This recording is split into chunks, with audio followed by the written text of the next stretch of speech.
Part 2. You will hear a talk given to new staff at a children's summer camp. First, you have some time to look at questions 11 to 15.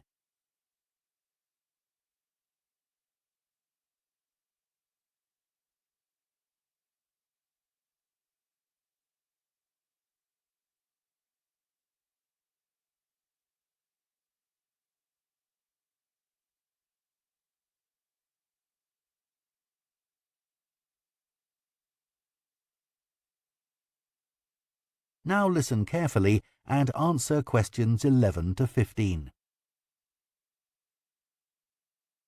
Good morning, everyone. Welcome to all our staff on this summer's kids camp. In our orientation programme this morning, I will introduce you to all the people you need to know at the camp. They each have a different responsibility in the centre, so it's a good idea to make a note of who does what. Well, first of all, you all know me, Jill Andrews. I'm the coordinator here. The next person you need to know is Mary Brown.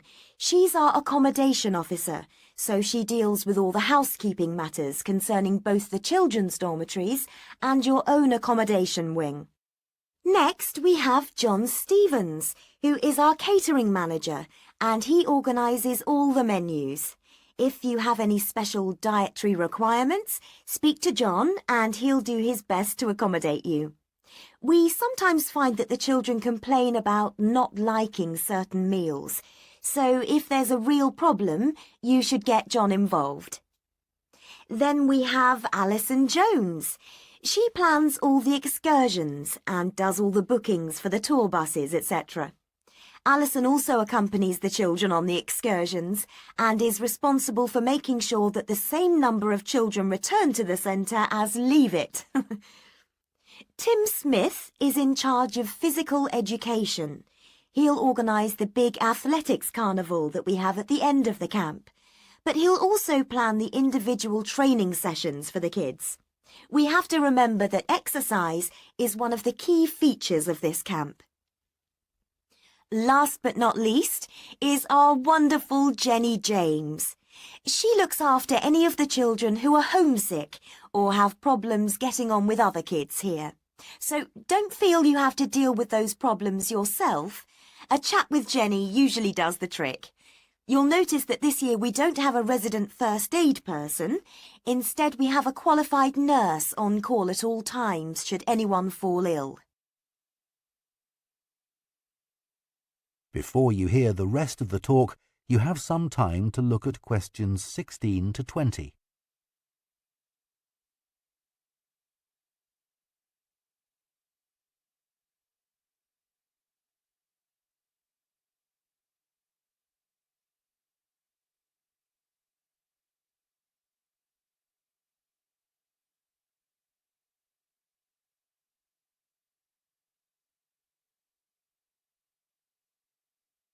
Now listen and answer questions 16 to 20.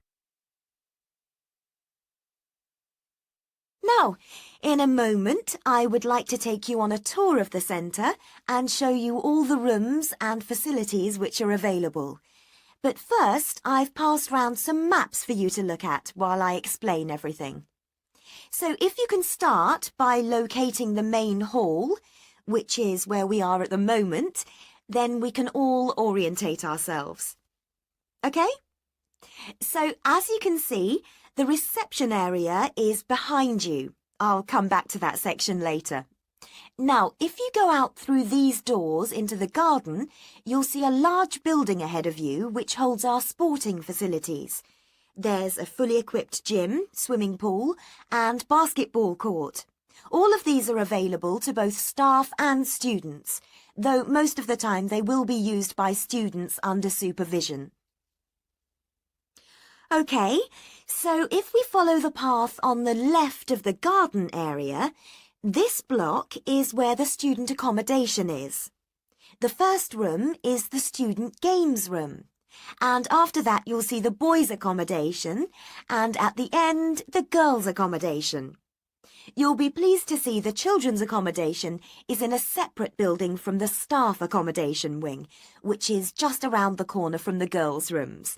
And you'll see you have your own recreational area on the right side of the building. Now, following the path back down the other side of the garden area, you'll see the art and craft block. The first room is where the children do pottery. It's between the staff lounge and the art room. We've tried to keep all these craft areas together. We tend to find that the children really enjoy having the opportunity to use their creative talents on a holiday course such as this, which is why we have 4 different rooms. Next comes the art room, followed by the general craft room, which contains a variety of equipment. And the last one is the cookery room for all our budding chefs. And then we're back to the main hall once again. So, I hope you all have a pretty good idea of what's what. Now I'll leave you to have a look around and we'll meet again for lunch. That is the end of Part 2. You now have 45 seconds to check your answers to Part 2. 1. Step-by-step analysis IELTS Liz style. Questions 11-15 Responsibilities. Question 11 Mary Brown.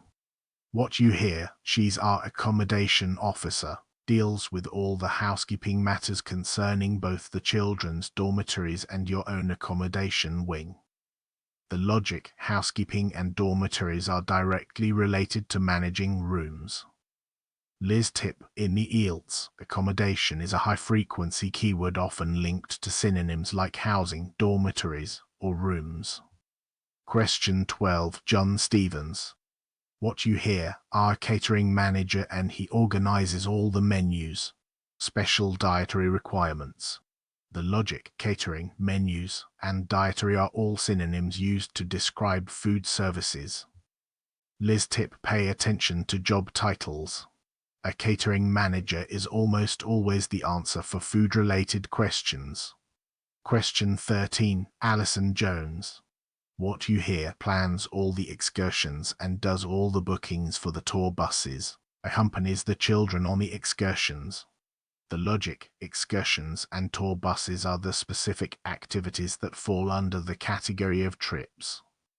Liz tip, IELTS often uses excursion or outing as a synonym for trip. Make sure these are in your vocabulary bank. Question 14 Tim Smith. What you hear, in charge of physical education. Organize the big athletics carnival, individual training sessions. The logic, physical education, athletics, and training are all components of sport. Liz tip, when you hear a list of activities like gym, athletics, training, look for the broad category that covers them all. Question 15 Jenny James. What you hear looks after any of the children who are homesick or have problems getting on with other kids.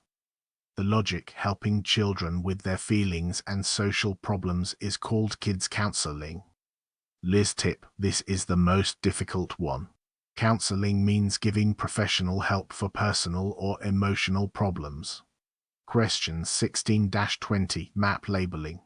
Question 16 Building ahead. What you hear, large building ahead of you which holds our sporting facilities. Gym, swimming pool and basketball court. The logic, the combination of a gym, pool, and court defines a sports complex. Liz tip, maps often start from a main hall or reception. Always keep your finger on the starting point until the speaker moves. Question 17 First room left path. What you hear, follow the path on the left. The first room is the student games room. The logic, the speaker explicitly names the first room on the left path as the games room. Liz tip, listen for directional markers like on the left or the second room to stay on track. Question 18, around the corner. What you hear, separate building from the staff accommodation wing, which is just around the corner from the girls' rooms. The logic, following the path past the girls' rooms leads directly to the staff accommodation. Liz tip: map questions often use around the corner or adjacent to describe the next location. Question 19. Craft block first room. What you hear: the first room is where the children do pottery. It's between the staff lounge and the art room. The logic: the speaker identifies the first room in the craft section as the pottery room. Liz tip: when a speaker says a room is between two others, use the neighbor's staff lounge and art room to confirm you found the right spot. Question 20. Craft block last room. What you hear: the last one is the cookery room for all our budding chefs. The logic: the speaker finishes the tour of the craft block with the cookery room. Liz tip: look for summary words like the last one or finally to signal the final answer in a sequence. 2. Traps to avoid the distractors. The nurse distractor: the speaker mentions a qualified nurse on call at the end of the first section. This might make you want to choose health, but there is no staff name assigned to that role in the question list. It's extra information designed to distract you. Plural versus singular: don't get confused by dormitories plural and accommodation wing singular. Both lead to the same answer, rooms. The sequence trap: in the map section, the speaker mentions the art room and general craft room before getting to the cookery room. If you write down the first craft-related word you hear, you'll get 20 wrong. Wait for the last one. 3. Summary for Part 2: map and matching. In Part 2, the speaker is usually giving a presentation or a guided tour. Anticipate synonyms: you will rarely hear the word food, you will hear catering or menus. Follow the sequence: the questions follow the order of the audio. If you miss one, move on immediately so you don't miss the next. Visual tracking for maps: imagine you are actually walking through the building. Use words like ahead, behind, and left/right as your compass. Listen for signposting: words like now, next, and finally are the speaker's way of telling you they are moving to the next question.